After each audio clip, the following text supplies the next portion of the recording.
Hi guys, welcome back. If you've got shoulder pain, you have to try this really simple test. Elbows by your sides, wrists going out to the side. Can you get 90 degrees of shoulder external rotation? Can your hands point straight to the right and to the left? If I turn this way, should be pointing to camera, chest facing perpendicular to the camera. A huge number of people who I see with shoulder pain do not have this full shoulder external rotation. This is the equivalent of me being unable to fully squat and not having full knee range of motion. Now, over time, this is not going to be helpful for my shoulders. It's going to impact my throwing, my racket sports, climbing, shoulder presses above your head, behind your head, and all athletic endeavors which involve hitting a ball.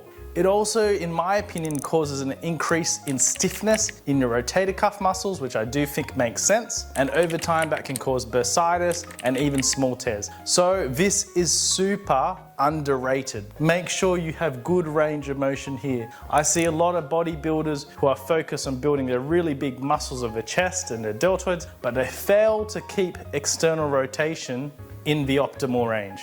So if you don't have optimal range here, it's going to follow that you do not have optimal range there as well. So what do you do?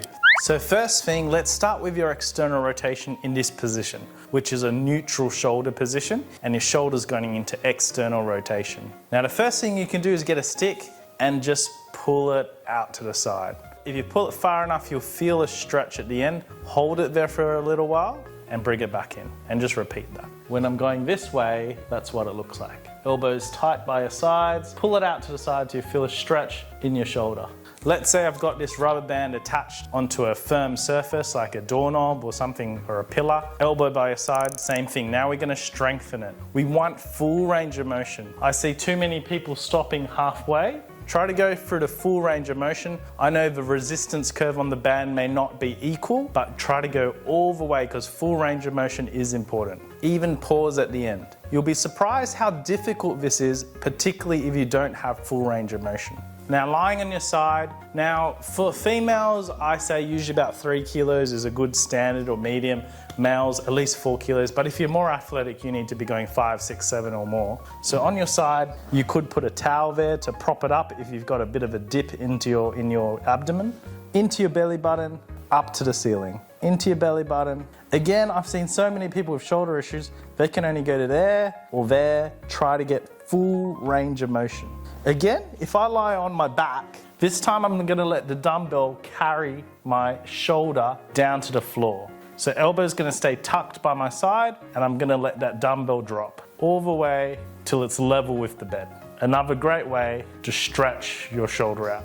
Now let's get out of there into a more functional position. We're talking about shoulder abduction, 90 degrees, external rotation. You should, if you want to be good at tennis or your racket sports you're throwing, you should have more than just neutral. You need to get a little bit further back so you can have a real good pull back and follow through for your throw. Same thing as a tennis player. If you really want to reach above your head, you need a certain degree of external rotation as well. Volleyball players, rock climbers, bodybuilders, doing presses behind their back or lat pull downs behind their back. You need that amount of shoulder external rotation. So let's start with this and go down, all the way up, go down and all the way up. So again, at least 4 kilos for males, 3 kilos for females. You should be working up to somewhere around a quarter or more, 30% of your shoulder press. So if you can shoulder press 20 kilos, you need to be doing at least 6 kilos on these for the same amount of reps. So that's going to get your rotator cuff working through that full range of motion.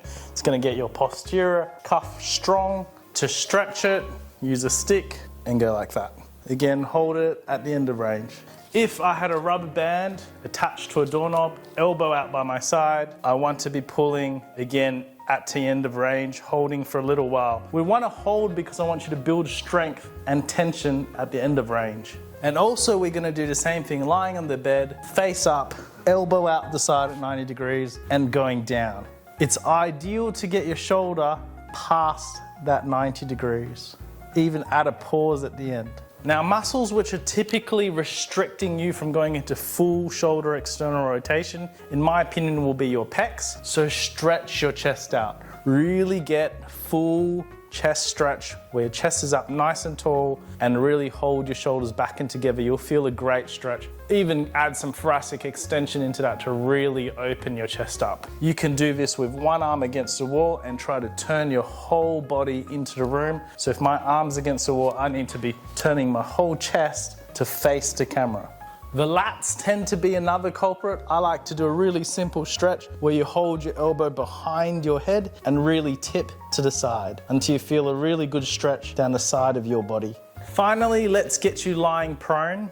Shoulder external rotations while you're going prone. These are typically quite difficult and you'll need to lighten the weight for this. You could also focus on just the end range while you're lying completely on the bed with a shoulder abducted to 90 degrees. Finish it off with some shoulder dislocations. The wider you hold it, the more easy this will be. But over time, you'll be able to bring your grip closer and closer together. Try to lower it all the way to your bottom and all the way above your head. Thanks for watching. I hope these tips